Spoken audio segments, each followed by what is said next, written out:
Yes, now family Lambo, welcome back to another video on Jazza TV.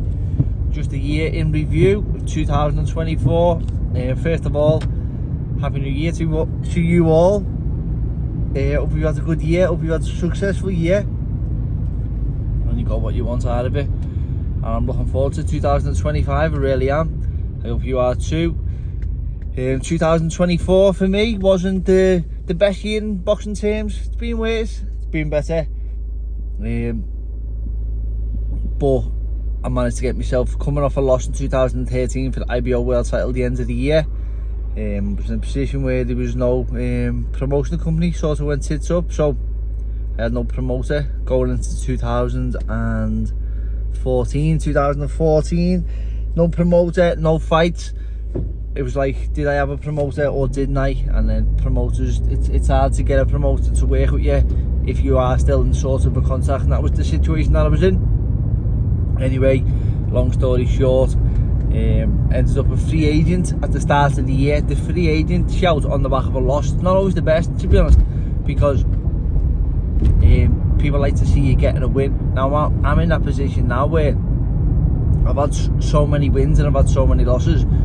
I've had 5 losses in 29 fights, so it's not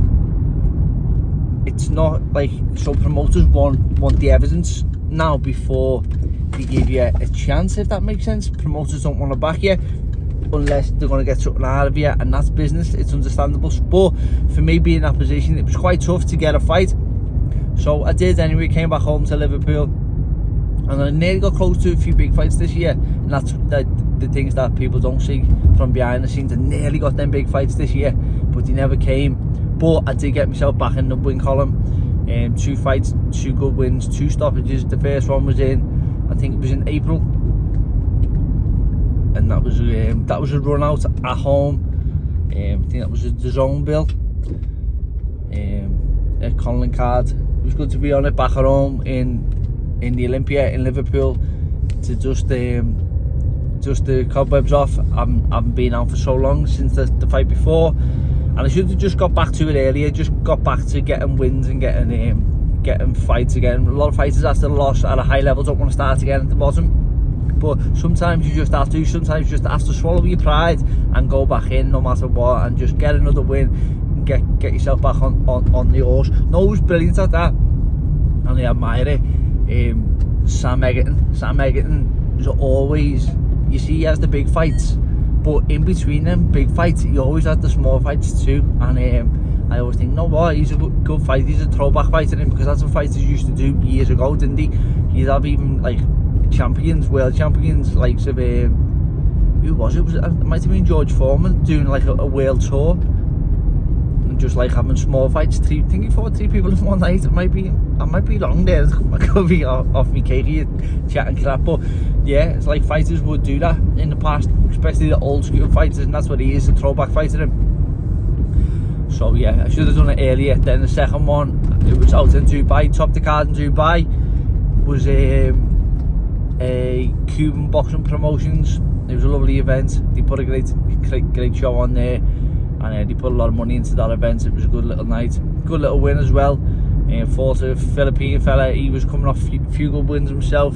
He wanted to crack on with his career, but then again, like myself, I didn't also, want to be getting stopped at this stage, and I knew that I needed a stoppage, and it was a good little fight because he thrown a few obstacles in my way, and I got an egg clash as well. Didn't expect to get an egg clash. You just expected to go out there and get a win, but I didn't expect around 30 odd stitches in the eye, and he had to come through that. And I seen the referee worried about the eye. The doctor was worried about the eye. He asked the doctor and the referee, just give me more time, I know what I'm doing, I'm experienced, and just my experience affirmed to myself, use my own experience in that situation, being allowed to continue to stay calm and get the win and eventually get the stoppage in the end.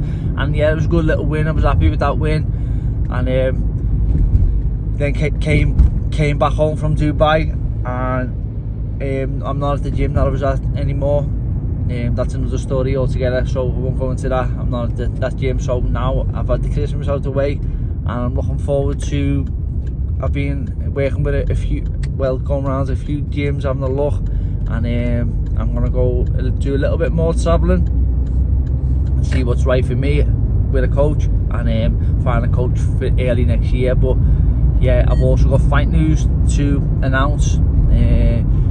So it's exciting for me. I'm looking forward to going into 2025 like we left off in 2024.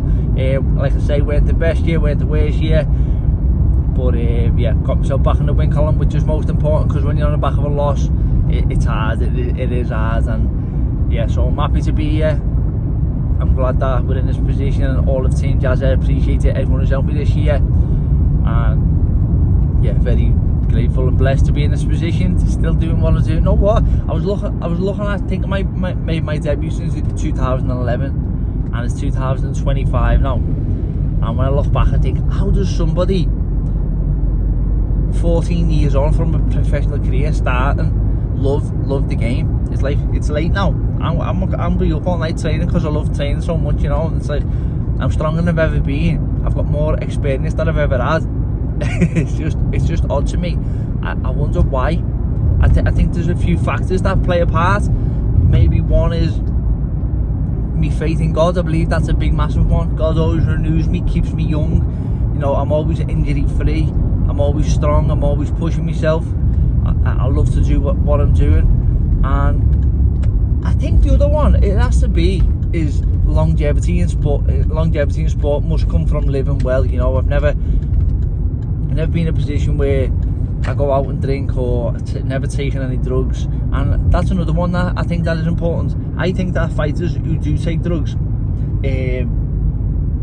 not just recreational drugs like steroids, performance enhancers, I think them fighters, they're on a timer. I think when fighters, this is just what I've seen, fighters who I've known, who I assume are at it, I think they're on a timer, mate. I think that they take these supplements for a reason, knowing that it's the end and they've got nothing to lose by taking it anyway, or like once they do start taking it, they can't box without these supplements and stuff like that. But I think I'm not giving no advice on this stuff here, by the way, because for one, I couldn't give any advice, but I would say that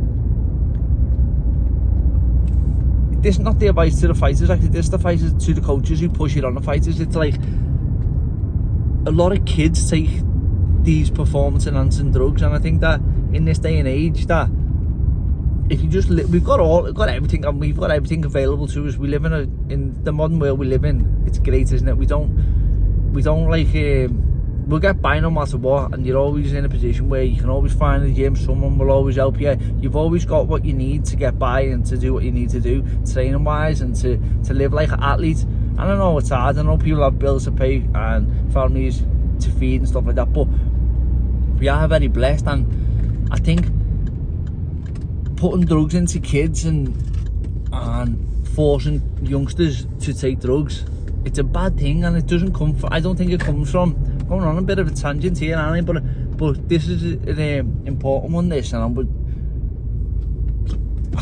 I'm not advising people to do it, I'm advising people not to do it. But you see so many times people pushing drugs onto kids, and it's never the boxers who, I don't think anyway. This is a good topic, Dick. This, what do you think? Gotta get my words out. This is a good topic, I think, because it's who do you blame for the drugs? Because I don't blame the fighters, because I know fighters. I'm a fighter. I don't think it's fighters. I think it's the people, the circle around the fighter, who want to play a more important part than what they actually are. And I think that them people are people who get in the fighters' heads, the youngsters' heads, and convince them that everyone's doing it. If you don't do it, you're not gonna get to the top. All that bollocks. It's not true, you know. It's really not true. I think you live a good, honest, clean life, you'll have longevity just like I have, and you'll be excited to go to the gym just like I am. And if you start going down these avenues of going out drinking, drugs, late nights, women, booze, chasing money, you can get yourself into a bit of a bother, and then it takes all the enjoyment out of life, therefore it'll take the enjoyment out of training. So it's a bit of a long-winded tangent, that one there, wasn't it? But what I am trying to say is that is the reality of boxing, what we see now. I'm going to go into another one and talk about how boxing has changed, and because I'll be honest on this topic, I don't like boxing the way it is now. I think boxing's changed so much. I don't like boxers, I don't like the people around the boxers, I don't like the media around the boxers. I don't like how everyone is exploiting boxing for their own benefit, and it's the boxer who gets the least. And that's the reason why I will be managing fighters. Me and Mitch, my friend, we've started our own company and stuff like that, and people aren't gonna like it, Hardy, what I'm saying here, but it's the truth, and fuck them if they don't like it either way. They're never gonna say nothing because they're shady bastards as it is. But yeah, that went dark, very, very dark, that didn't it? But yeah, 2024, fantastic year. Excited for 2025. I'm looking forward to it. I'm looking forward to announcing my next fight, which is a good fight. And yeah, I'm looking forward to announcing my next coach.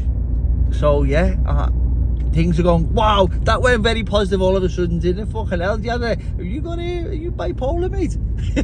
You've been up and down with this one, weren't you? But anyway, yeah, Familamo, thank you for all the support this year, because I managed to get me YouTube. I've done very well as well in properties and stuff like that this year, and YouTube and family area, my family aspect, everything other than boxing was absolutely amazing. So very, very blessed here, Familamo. I hope you are too, and let's smash 2025. And yeah, you have a lovely night, Familamo. Thanks for watching.